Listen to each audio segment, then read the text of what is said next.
What's up, guys? Welcome to something new I figured out. I'm gonna call it Games and Stories, where I'm gonna be telling a story of something that happened in the past in StarCraft while playing a video game at the same time. It's just on my second account, don't worry. I'm not destroying my road to rank 1. This account is somewhere like 6-6 as well, so it's okay, but I'm playing in the morning, so I'm gonna be playing guys that are like 6K. But let's get into the story. So I want to share the story of how I won my first major tournament. Not many of you will know this, probably. Most of you just know me as someone that makes bad jokes and analogies, but once upon a time, there was a year in 2016 where I actually managed to win 2, I think they're Premier or major tournaments. I'm not sure what they were called back then, but they were important tournaments. And the first one I won was a tournament called GPL International or something like that. It was in Shanghai, and there was a prize pool of 50,000 total. First prize was 16,000 USD, and there were qualifiers for each region. So I played the qualifiers, absolutely blasted by everyone, absolutely no chance. This was during a period where I went to train in Korea the year before, and I'd come back, and I lost literally every single thing that I played in the first round. I qualified for things, but I would always lose. So I spent 3 months of my life in Korea preparing for basically the next year of WCS, and it didn't really pay off. So my mental state honestly wasn't too hot at that moment. So that's kind of where we're at. The qualifiers come around, I don't qualify, and there are open qualifiers in China. But this is actually still, to this day, I think one of the riskiest things I've ever done. Is I was like, alright, I really want to go there. Like, my team paid for my flight and my hotel and stuff like that, and I was like, alright, it's time to go. Let's just try the open qualifiers in China. I think there was like 4 spots or something like that in which you could qualify through the open bracket. So I fly to China. I had to go through Moscow, I think. I had a 12-hour transfer on Moscow airport, and it was at night, so everything was closed. I was super hungry. I couldn't sleep. I was super tired as well.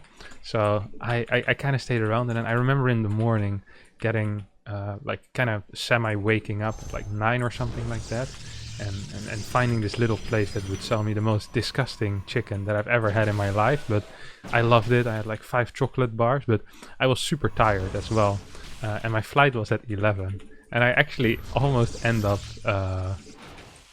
sleeping through my flight. Like, I'm in front of the gate, but I'm the last person out of literally everyone to enter my flight. So I don't know, like it was a pretty wild day, you know, to start with. And I arrived in China after like, I don't know, another 6-7 hours of flying, and I'm like, all right, it's time to go. I think I had a little address. I had no money. I hadn't exchanged any money yet. Luckily, my card works. I managed to get some money out. I don't own a credit card. I do now, but back then I didn't. And so I managed to get some money out of an ATM on the airport, and I meet a Danish guy there who I basically tell him what my plans. I'm like, yeah, I'm just gonna take a cab, and these guys are gonna bring me to the hotel. And he tells me, well, if you don't speak any Chinese, or any Mandarin, it's probably gonna be a little bit difficult for you. So I got really lucky this trip, honestly. Like, he accompanied me in the taxi. We go to the hotel. I got dropped off in the hotel. My room hadn't been paid for yet, so they tried to communicate that to the best of their ability. I get into the room, go to sleep. Next day I have to change hotel, so I do that. And then I think maybe 1 or 2 days I'm there, maybe 1 day I'm there, and then I have to play the open qualifiers. And the open qualifiers are set up in a LAN center somewhere in, I don't know, I think it was in Shanghai. Yeah, it was in Shanghai. And this LAN center is one of the worst places I've played in my life. Like, the floor is completely covered in cigarettes. Like, a layer of cigarettes on the floor. We're not playing on chairs, but you're sitting on like basically what resembles a sofa, and you're sitting with another guy on the same sofa next to you. Like, I couldn't change the settings at all without any help because all the computers were in Chinese. So I'm sitting there, and I think there was 1 or 2 more guys who also had to qualify through the open qualifier. I can't remember who they were. And I'm just sitting there. I'm like, man, this is... If I lose here, like, this is gonna be awful, because I had to stay there for 10 more days. So I was like, man, like, there's so much pressure for me to do well here. You know, my team paid a crap ton of money for hotels and for flights. And I'd already, like, they also paid for my Korea travel and everything there. And I hadn't performed at all that year yet. So you start playing. I think I had to win 3 or 4 rounds. And in the second round, I play against a guy called Time, who at the time was a 16-year-old Terran player. Now we know him, of course, as one of the best Chinese players. But back then, he really wasn't that great. But or at least none of the Europeans or the Americans had ever heard of him. Neither had I. I hadn't really done my research either. So I was like, nice, Time. It's going to be pretty easy.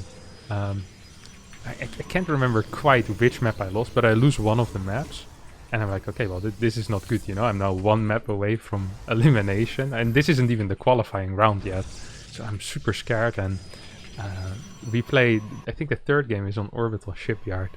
And we start playing, and I get in a pretty bad spot. But and PvT also wasn't quite my hottest matchup at the time. Actually, by far, it was my worst matchup.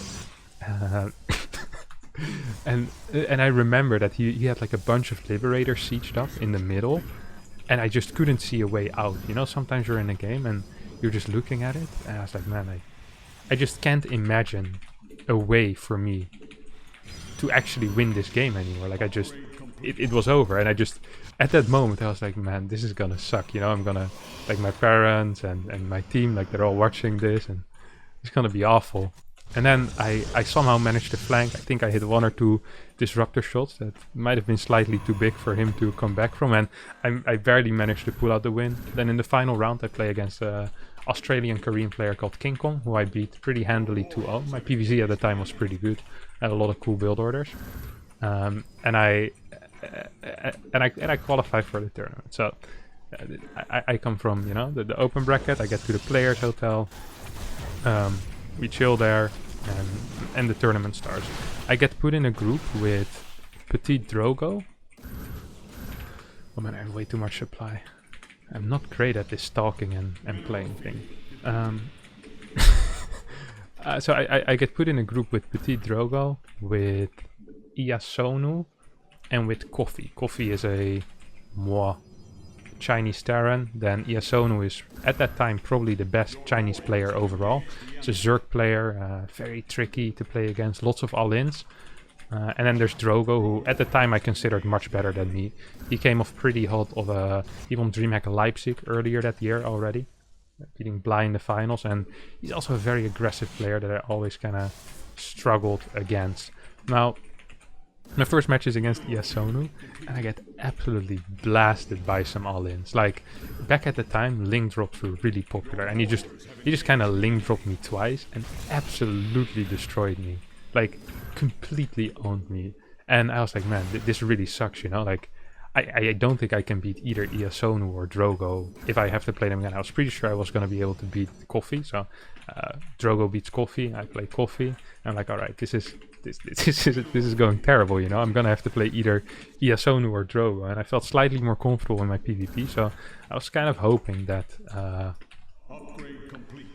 that Iyasonu would win, but instead Drogo wins pretty easily, and it's my turn again. And then Iyasonu, like I said, is a really aggressive player, and so we kind of play, and he just plays very standard macro games, and it's not the easiest games of my life, but the games are honestly relatively easy. Like, I win the games, and afterward I talk with Iyasonu, and I ask him, like, hey, why didn't you just all-in me? Like, I had no clue how to beat your all-ins. And he just looks so defeated. He's like, man, I thought for sure you would know how to beat them. You know, you had like 2 hours to figure out how to beat them. I saw you speak with Drogo, and I thought you guys were talking about my strategies, but I'm pretty sure me and Drogo just just kind of spoke about, you know, like how we're enjoying China so far. So we hadn't discussed strategy at all. And for the 2 hours, I was just getting more nervous and more nervous because I was like, man, I'm gonna lose so hard to Iyasonu. But yeah, because he kind of changed plan in the last second. Or well, he changed plan because he thought he saw me talk to Drogo about strategy. I actually managed to make it out of the group. I think I beat him 2-1 in some yeah, like I said, not the easiest games, but not the hardest games either. And my bracket gets set up, and there is one big surprise, and I get to actually play him. Sioras, who is a player from Mongolia, actually manages to get first in his group, and he's probably one of the weakest players actually in the tournament, but he managed to beat a couple of the really top guys, with some cool strategies, some good all-ins, you know, stuff like that. It's always possible, of course. I don't need the base trade here. So I'm pretty happy about my bracket. Like, next up is either Puck or Scarlet, and then I'm in the final already. And I'd never made a final. Hell, I never made a semi-final. I don't even think I got to a round of 8 in a major tournament at this point in my life. So I'm really kind of hyped. I'm like, man, this Sioras guy. So you have like 2-3 days to prepare for the next match. And actually, during my preparation, I play against Sioras on the ladder with my off race. I think 2 or 3 times, and I beat him like 3-0 with my off race. And Scarlet does the same thing. Scarlet playing TOS also beats Sioras with her off race. So I'm just getting more and more confident. You know, I'm really looking forward to playing against Sioras. I'm like, man, this is gonna be great. Like, I'm just gonna own him, and I'm gonna be in the semi-final. And then one day before we're about to play, for some context, me and Sioras have gotten pretty close over the tournament. Like, I like to talk with people, so you know, we've spoken a bit, and you know, we're all having a blast together, and we've been joking around a bunch. And then I go to the toilet or get some food or whatever, and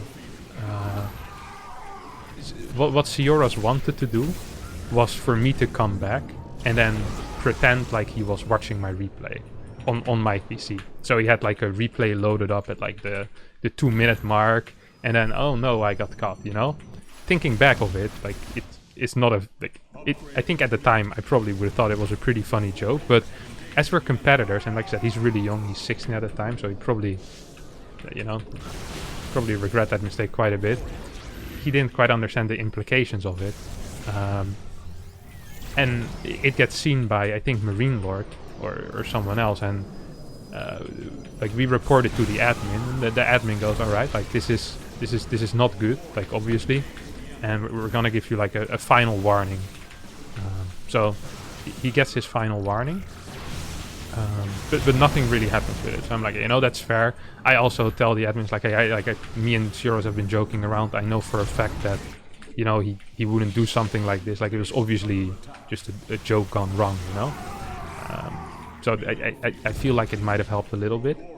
Then the next day, as we're about to leave, to go on the bus to go to the venue to play, they basically got a message from Blizzard overnight saying that Sioras should be disqualified, and the player that got second in the group, or maybe the player that got third in the group, I think it was Haas who got third in the group, he gets to replace Sioras. And Sioras obviously is absolutely devastated, as it's his first international tournament, and he absolutely overperformed there.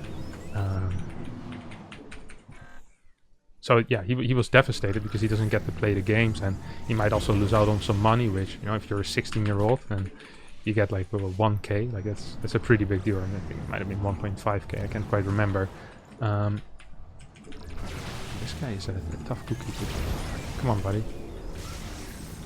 Oh, that was a terrible shot. Okay, we're just gonna send these guys around.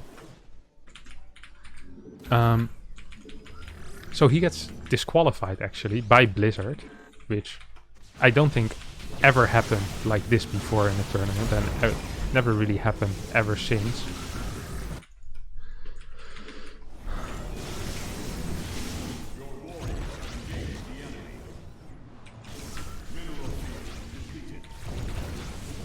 And then so I have to play Haas, and Haas, for people who don't know him, is one of the cheesiest players in the world, and PvP at the time was very difficult for me at least, I found it very difficult to defend loads of cheeses, and literally all he did was just cheese, cheese, cheese, cheese.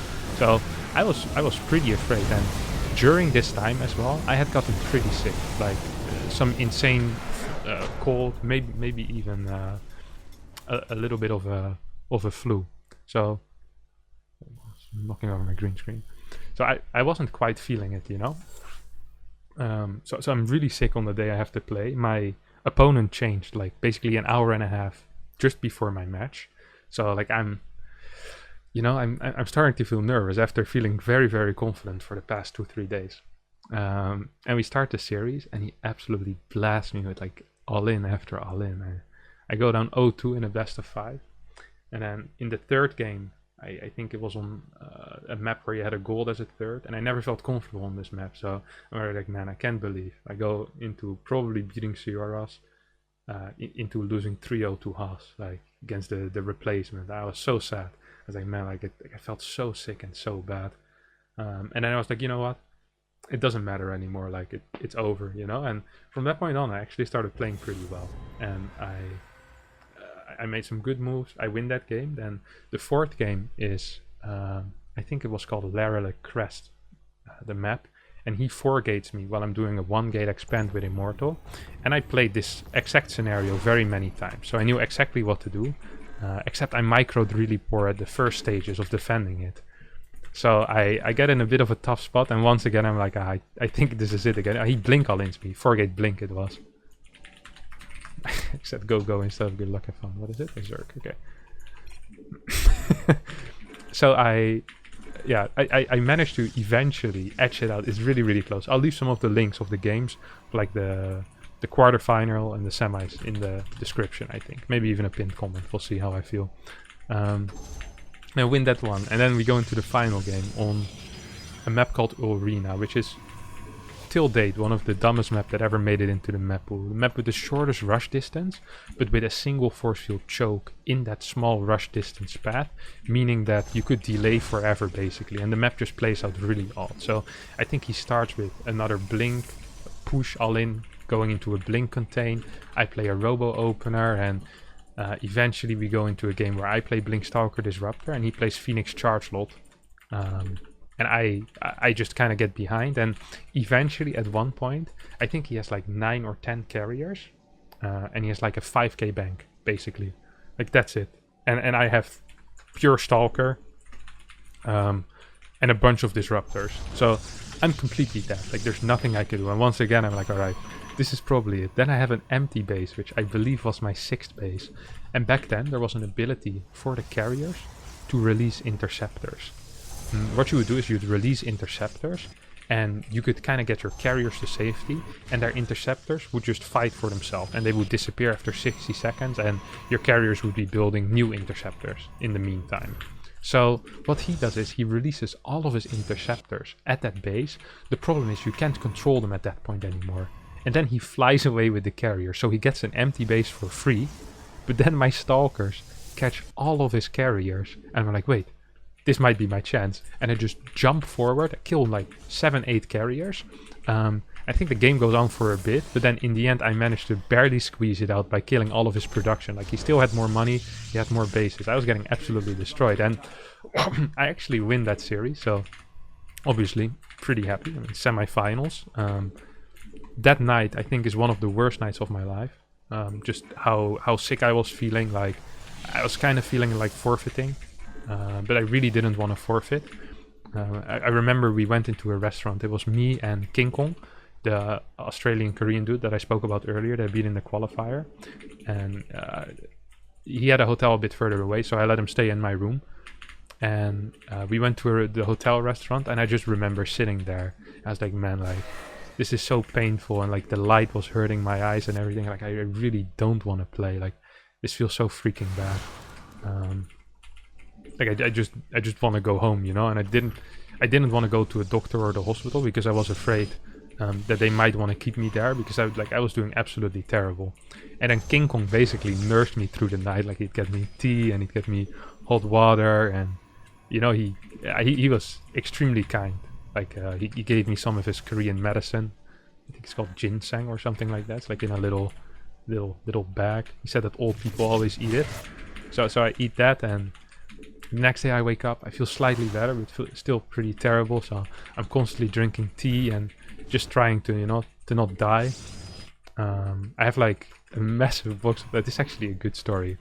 So this was the day before actually against Haas. I have like this massive box of tissues, or maybe I grabbed them from the toilet, I can't remember. And like basically during the game and after the games, like just the entire time really. So I'm just constantly like blowing my nose because I have the sickest runny nose, and like I'm coughing up like disgusting things which I need to spit into my what you call it, into the tissues as well.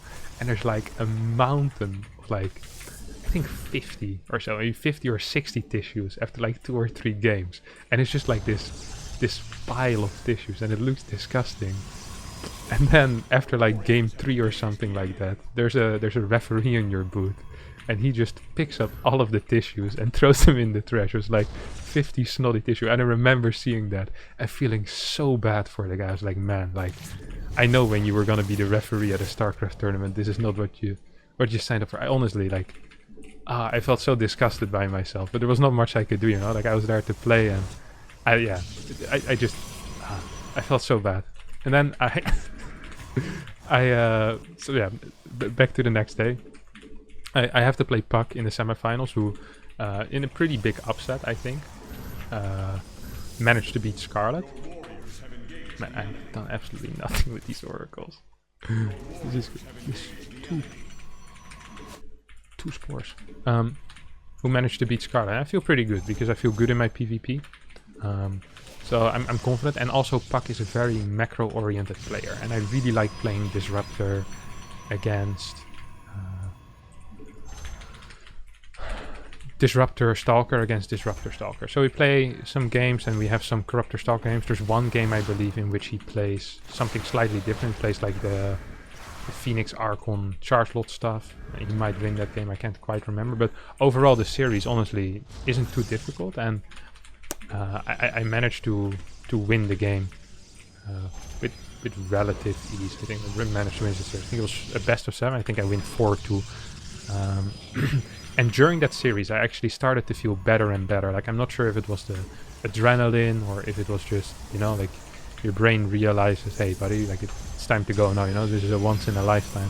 So I actually start feeling better while I'm playing that series, and coming to the crap, this is bad. Basically at the time where I need to have where I have the finals against Snoot, I basically feel fantastic again, and Snoot looks a little bit afraid, you know. I think he might have also come from the open bracket, actually, thinking back of it. This game is absolutely dead. Like, I scouted nothing, man. He's just attacking my thing, I think so. Okay, we're dead. Don't let him be too long anymore. This build was terrible. By both of us. So I'm feeling good. Okay, it's like 6-5. I'm feeling good, I'm feeling solid. I'm pretty happy about myself. And we start playing, and he tries some queen pools, I play some gritty macro stuff. You know, everything is pretty much going according to plan, and I mean, nothing really that special happened this series. And I think the final game was an orbital shipyard. He does a queen pool, but at that time a queen pool wasn't that figured out yet, and he does one of the worst queen pools that I'd seen up until that point. Basically, there was another guy at the tournament, Elaser, who was really good at Queen Roach Ravager all-ins. And I think Snooter just saw it and was like, how hard can it be to copy? But his queen pool arrived really late. And so I remember one comment someone made after, which was something like, basically by the time this Queen Roach Ravager all-in arrives, Harstem's gonna have Tempest already, because it hit so insanely late. And I held it pretty easy, and after that I win the game, I win the tournament, and I win the big bucks. And the morale of this story is, the big lesson, the life lesson is that even if you kind of suck at the game, you can still win the big money. Because if we look at the player list that was there, my dudes, I wasn't even close to being the best guy. Here, let me open this thing for you real fast. Oh my god, I was so much worse than the others. I'm not even sure how it's possible that I won that tournament. And look, I won, woo, big money. Major, who is now called Special, was absolutely insane at the time. Nurcho, Elaser, were all insanely good. Scarlet was way better than me as well. Drogo was better than me. I would have no chance against Marine Lord, but I kind of managed to dodge everyone. Like, I didn't play Elaser, Nurcho, Scarlet, Special. I didn't play Drogo, didn't play Marine Lord.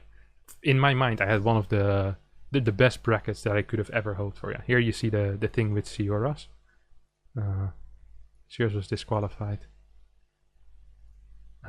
So Haas, yeah, he was third place, gets the first place seat. This guy was so lucky, man, and he should have beaten me. Really should have beaten me. But yeah, then we managed to win, which was pretty cool. Actually, it was back in that day. I love this. This was during the time where, if you guys have ever heard of Nurcho, he was a bit of a villainy type. I think for a long period of my career, he's always been seen as a bit of the bad guy, you know, is not quite bad mannered, but complaining a little bit and maybe some snarky comment here and there. And I know that Snoot and Nurcho really didn't get along, and everyone kind of knew that Snoot and Nurcho didn't get along. Like, they'd fight on forums and stuff like that. And I remember being in I was getting along well with Nurcho, by the way. Me and Nurcho were becoming good friends over the years, and I've always respected him, and not sure if he could ever respect the Protoss, but I think he came as close as possible with me. And we were in an elevator, me, Elaser, and Nurcho, and Snoot. And Snoot was standing in front of me, and Elaser taps Snoot on the right shoulder, even though Elaser stands on the left, and on the right side is obviously Nurcho, and Snoot just looks back straight into Nurcho's face, and Nurcho, instead of saying Elaser did it, just smiles back at him and does this with his eyebrows, like this. It's one of the most awkward elevator rides I've had in my life, and Elaser and me are dying of laughter, just absolutely going nuts. This whole tournament actually just was really good with all this type of stuff. Maybe I'll tell more stories about it another time, but for now, you guys are gonna have to be happy with me getting the big money, beating everyone, and actually 1,000 WCS points, which I think at the time I almost actually qualified for BlizzCon, but not quite good enough. But yeah, I hope you guys did like this. Really, the only reason I did this was because I had no video planned for today, and I figured I need something. So if you didn't like it, sucks to be you. If you did enjoy it, don't forget to hit the thumbs up, the subscribe button as well, and there's more videos here in the bottom side. And if you want to see more of this, then it sucks, because this really was a one-time thing. Maybe I'll do my home story cup win another time. See you all, guys. Bye bye.